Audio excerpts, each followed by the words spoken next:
खबरों बढ़ते आगे। जेपी नड्डा का जयपुर दौरा स्थगित हो गया है। 5 अक्टूबर को जयपुर नहीं आएंगे जेपी नड्डा। अब 6 अक्टूबर को वर्चुअल बैठक लेंगे जेपी नड्डा। दिल्ली से शाम 7 बजे वर्चुअल बैठक करेंगे जेपी नड्डा। पूर्व विधायक, पूर्व सांसद उपस्थित रहेंगे। तो जेपी नड्डा का जयपुर दौरा स्थगित हो गया है। 5 अक्टूबर को अब जयपुर नहीं जा पाएंगे जेपी नड्डा। 6 अक्टूबर को वर्चुअल बैठक में शामिल होंगे। दिल्ली से शाम 7 बजे वर्चुअल बैठक में शामिल होंगे जेपी नड्डा। तो अब 6 अक्टूबर को वर्चुअल बैठक में शामिल होंगे। 5 अक्टूबर को ये दौरा होना था जेपी नड्डा का। जयपुर का ये दौरा बेहद अहम माना जा रहा था, लेकिन अब 6 अक्टूबर को वर्चुअल बैठक की जाएगी जिसमें जेपी नड्डा शामिल होंगे। दिल्ली से शाम 7 बजे वर्चुअल बैठक में जेपी नड्डा शामिल होंगे। तो पूर्व विधायक और सांसद उपस्थित रहेंगे इस बैठक में। तो जेपी नड्डा का जयपुर दौरा स्थगित हो गया है। 5 अक्टूबर को जयपुर अब नहीं जाएंगे जेपी नड्डा।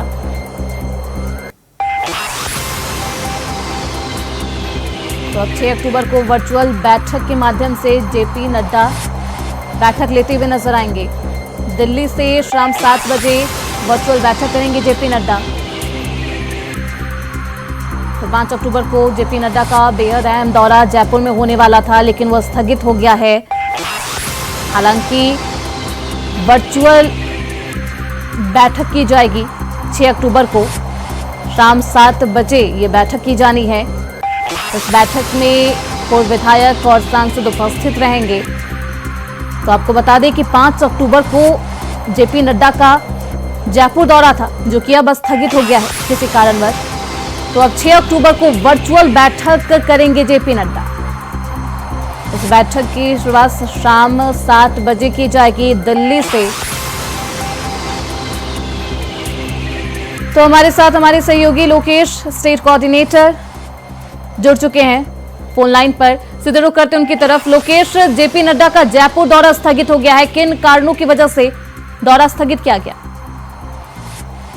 जी, आपको बता दें कि जेपी नड्डा का ये दौरा राजस्थान को लेकर बहुत महत्वपूर्ण था, क्योंकि राजस्थान में सदस्यता अभियान चल रहा है और लगातार जिस तरह के रुझान सदस्यता अभियान को लेकर सामने आ रहे हैं, राजस्थान आंकड़ों के लिहाज से काफी पिछड़ा हुआ इसमें नजर आ रहा था। और लगातार संगठन की ओर से प्रयास किए जा रहे थे कि जो सदस्यता का लक्ष्य है उसे पूरा किया जाए। 1.5 करोड़ सदस्य बनाने का लक्ष्य यहाँ रखा गया था।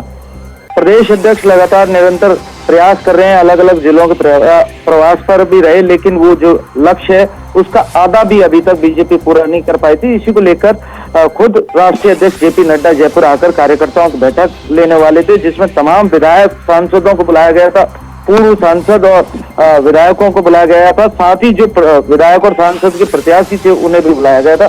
संगठन की एक बड़ी बैठक होने वाली थी, जहां आने वाले उपचुनाव को लेकर, पंचायत चुनाव को लेकर, सदस्यता अभियान को लेकर तमाम रणनीतियों पर चर्चा होनी थी, क्योंकि राजस्थान के लिहाज से बहुत महत्वपूर्ण ये 7 उपचुनाव भी हैं। 7 विधानसभा सीटों पर राजस्थान में उपचुनाव होना है। इन सभी सीटों पर कैसे जीत हासिल की जाए, इसको लेकर रणनीति बनाई जानी थी। साथ में आपको बता दें कि एक लंबे समय से राजस्थान की बीजेपी में एक प्रकरण चल रहा है। जिस तरह पूरे 5 साल गहलोत और पायलट के बीच राजस्थान की कुर्सी को लेकर लड़ाई रही थी, उसी प्रकार राजस्थान की भजनलाल सरकार के कैबिनेट मंत्री किरोड़ीलाल मीणा अपना इस्तीफा देकर लगातार अपनी सरकार के खिलाफ मुकर हैं।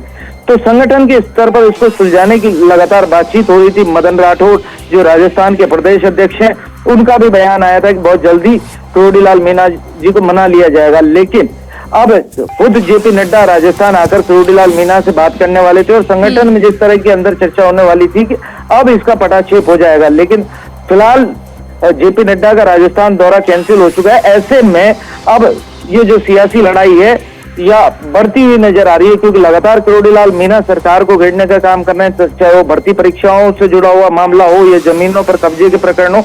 लगातार नए खुलासे किरोड़ीलाल मीणा कर रहे हैं और अपनी सरकार को कहीं ना कहीं घेरते नजर आ रहे हैं। जी बिल्कुल, जेपी नड्डा का ये अहम दौरा माना जा रहा था उपचुनाव को लेकर, साथ ही साथ किरोड़ीलाल मीणा को मनाने को लेकर भी कि वो मना सकते हैं। लगातार इस्तीफा देकर राजस्थान की सियासत को किरोड़ीलाल मीणा ने चरम पर पहुंचा दिया था। लेकिन अब जेपी नड्डा का ये दौरा स्थगित हो गया है। अब क्या कुछ प्लानिंग है आगे की? अब क्या फ्यूचर में कौन से दिन जेपी नड्डा का दौरा हो सकता है राजस्थान का?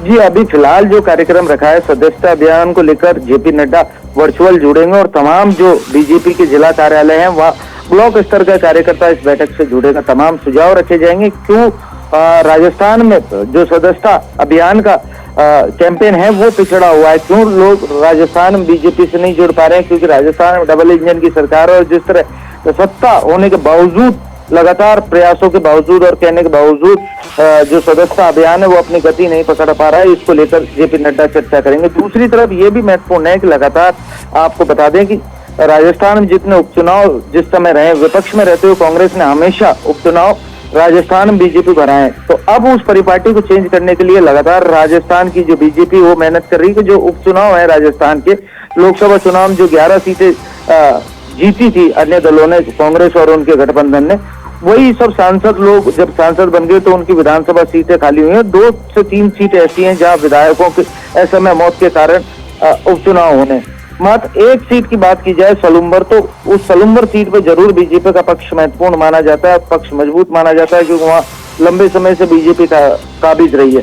उसके अलावा सभी 6 सीटों पर बीजेपी को मेहनत की आवश्यकता और ये बीजेपी भली बात ही जानती है कि समय पर अगर निर्णय नहीं लिए गए तो आने वाले उपचुनाव में करारी शिकस्त का मुंह देखना पड़ सकता है। इसीलिए हर पहलू को जांचा जा रहा है और जिस तरह पूर्वी राजस्थान की 3 ऐसी विधानसभा सीटें जहां उपचुनाव होने हैं, दौसा, देवली, उनियारा समेत जयपुर ग्रामीण की एक सीट है, इन्हीं सब सीटों पर जो उपचुनाव हो उसको लेकर किरोड़ीलाल मीणा का अच्छा खासा प्रभाव माना जाता है और किरोड़ीलाल मीणा को मनाकर इन उपचुनाव में जीत को सुनिश्चित करने का काम भी यहाँ संगठन की ओर से किया जाएगा। और उसके अलावा बता दें क्योंकि पंचायत चुनाव राजस्थान में और वो सत्ता का सेमीफाइनल राजस्थान में माना जाता है कि ये कहा भी जाता है कि जिसके हाथ ग्रामीण इकाइयां होती हैं, सरपंच, पंच, पंचायत समिति सदस्य, प्रधान और जिला प्रमुख जिस पार्टी के होते हैं, उन्हीं पार्टियों का राजस्थान में राज कायम रहता है, क्योंकि हर योजना को पहुंचाने के लिए ढांचे की आवश्यकता होती है, एक तंत्र की आवश्यकता होती है और उस तंत्र में जब अपने लोग बैठे रहते हैं तो निश्चित रूप से सत्ता को अपना एक लाभ मिलता है। बिल्कुल लोकेश, ऐसे में 5 अक्टूबर को ये जेपी नड्डा का दौरा होना था जो कि स्थगित हो गया है। 6 अक्टूबर को वर्चुअल बैठक ली जाएगी। बहुत शुक्रिया लोकेश आपका इन तमाम जानकारियों के लिए। खबरें बढ़ते आगे, लखनऊ से बड़ी खबर सामने आ रही है। गोंडा सड़क हादसे में 4 लोगों की मौत हो गई है। सीएम योगी ने हादसे पर दुख व्यक्त किया है। मृतकों के परिजनों के प्रति सीएम ने संवेदना व्यक्त की है। घायलों के समुचित उपचार के निर्देश भी दिए गए। तो सीएम योगी ने हादसे पर दुख व्यक्त किया है, साथ ही घायलों की समुचित उपचार के निर्देश भी दिए गए। तो गोंडा में सड़क हादसे में 4 लोगों की मौत हो गई है। इस हादसे पर अब सीएम योगी ने संज्ञान लिया है। साथ ही साथ सीएम योगी ने हादसे पर दुख व्यक्त किया है। मृतकों के परिजनों के प्रति सीएम ने संवेदना व्यक्त की है। तो घायलों को समुचित उपचार के निर्देश भी सीएम योगी आदित्यनाथ के द्वारा दिए गए हैं। आपको बता दें इस हादसे में 4 लोगों की दर्दनाक मौत हो गई है। इस पूरी घटना पर अब सीएम योगी आदित्यनाथ ने संज्ञान लिया है। मृतकों के परिजनों के प्रति सीएम ने संवेदना व्यक्त की है। घायलों के समुचित उपचार के निर्देश दिए गए हैं।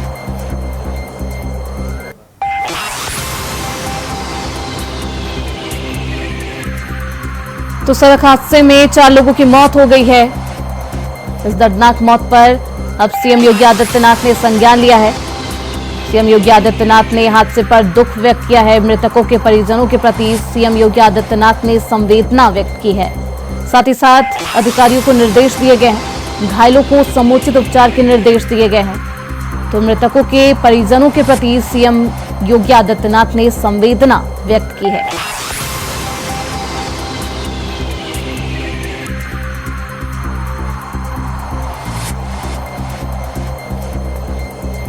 तो इस दर्दनाक हादसे में 4 लोगों की मौत हो गई है।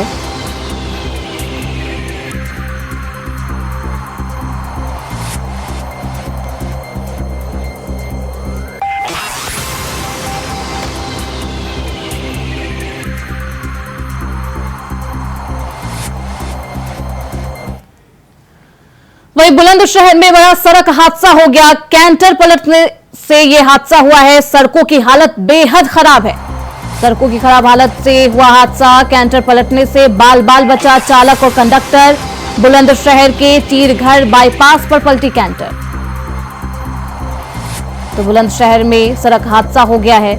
हालांकि इस हादसे में कंडक्टर और चालक की जान बच गई है। तो कैंटर पलटने से बड़ा हादसा हुआ। वहीं डिजिटल पेमेंट को बढ़ावा देने के लिए भारत सरकार की तरफ से शुरू किए गए यूपीआई पिछले कुछ साल में तेजी से यूजर्स के बीच प्रचलित है।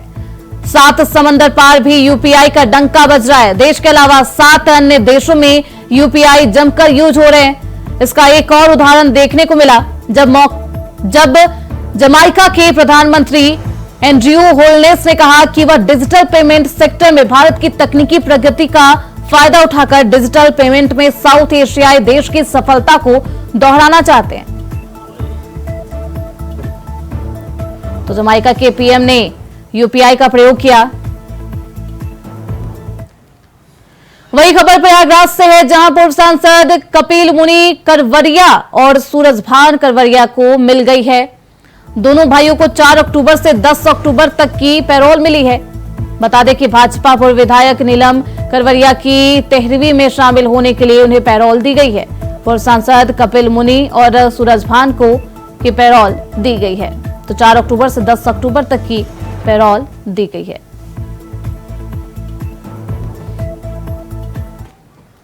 वहीं बिजनौर के चांदपुर इलाके में उस वक्त हड़कंप मच गया जब कुट्टू का आटा खाने से करीब 100 से ज्यादा लोग बीमार हो गए।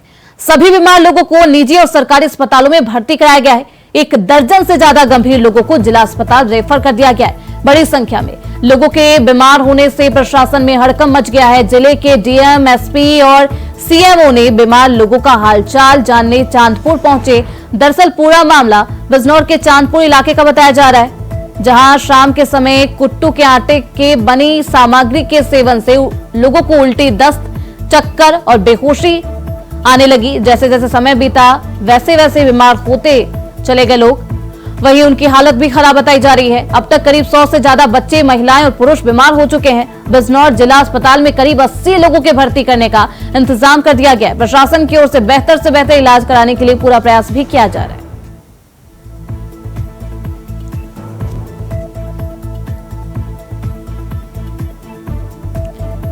तो कुट्टू का आटा जानलेवा बन गया है लोगों के लिए। कई बच्चे इस कुट्टू के आटे से बनी सामग्री खाने से बीमार हो गए।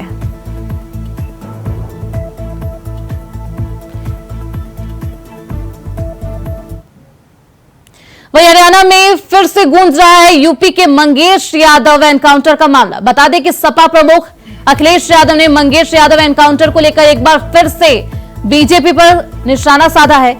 अखिलेश यादव ने एक्स पर पोस्ट कर कहा कि योगी सरकार के पाप भाजपा को हरियाणा में भी खा गए। मंगेश के हत्यारों को तो देर सवेरे कानून सजा देगा, लेकिन हत्यारों को संरक्षण देने वाली भाजपा का पतन शुरू हो गया है। तो अखिलेश यादव ने पोस्ट कर एक बार फिर से बीजेपी पर निशाना साधा है और मंगेश यादव के एनकाउंटर पर फिर से सवाल खड़े किए।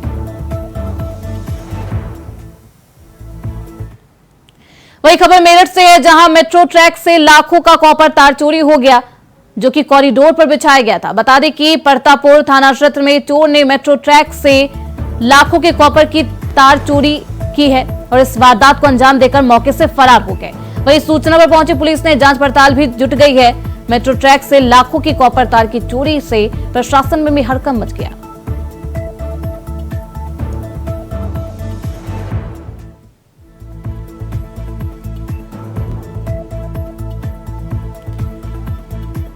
वहीं अलीगढ़ से हैरान कर देने वाला मामला सामने आया, जहां बस में बतौर सवारी सवार रोडवेज चालक को चलती बस में हिचकी आई और मौके पर ही उसकी मौत हो गई। चलती रोडवेज बस में उत्तराखंड रोडवेज चालक की संदिग्ध परिस्थितियों में मौत ने हड़कंप मचा दिया है। मृतक फिरोजाबाद का रहने वाला बताया जा रहा है। सवारियों से भरी रोडवेज बस लेकर चालक जिला अस्पताल पहुंचा। सूचना पर पहुंची पुलिस ने शव को पोस्टमार्टम के लिए अस्पताल भेज दिया है। ये सूचना मिली कि वो 2:23 पर कॉल आई कि वो ऐसे तो आगरा से गाड़ी लेके निकले, रास्ते में ढाबे पे हालत बिगड़ी है, घबराहट सी हुई है, क्या हुआ है अल्लाह जाने। और आप जो है देखो जाके अलीगढ़ गाड़ी पहुंच गई है। उसकी बीवी की कॉल आई थी। मैं तो अभी कोई भी पता नहीं चला मुझे कि क्या हुआ है, पता नहीं। मैं तो गाड़ी में ऐसे पड़ा हुआ देखा है मैंने, तब मैंने उधम बचाया, अगर नहीं आ पाए ऐसे वहीं गाड़ी में पड़ा हुआ था, अब मैं लेकर आया। वही खबर अमरोहा से है, जहां शॉर्ट सर्किट से कार में भीषण आग लग गई। वहीं देखते देखते चलती कार आग का गोला बन गया। इस दौरान चालक ने फौरन कार रोककर खुद को बचाया है। आग का लाइव वीडियो सोशल मीडिया पर वायरल है। घटना सोमवार दोपहर हाईवे पर चौधरपुर में फ्लाईओवर के पास की है।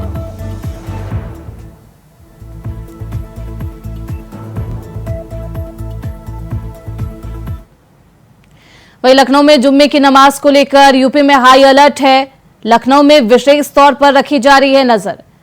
इजरायल और ईरान युद्ध को लेकर यह अलर्ट जारी किया गया है। नसरुल्लाह की मौत को लेकर हाई अलर्ट जारी किया गया है। तो जुम्मे की नमाज को लेकर यूपी में हाई अलर्ट जारी किया गया है।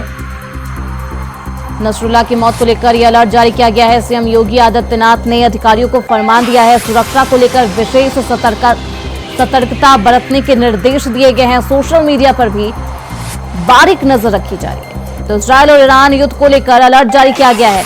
नसरुल्लाह की मौत को लेकर यह अलर्ट जारी किया गया है। सीएम योगी आदित्यनाथ ने सतर्कता बरतने के निर्देश भी दिए हैं।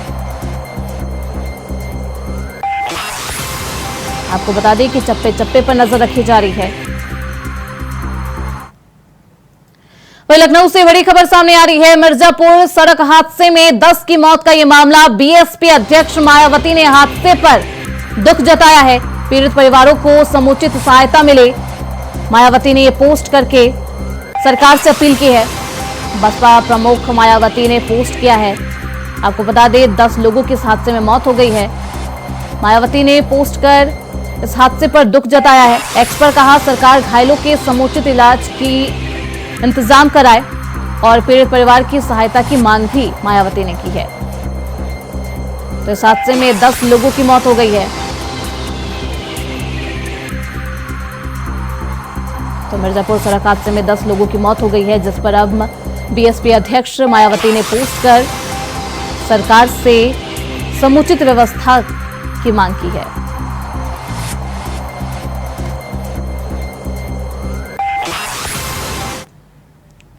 इसी के साथ इस बुलेटिन बस इतना ही। देखते रहिए एनटीआर वॉइस।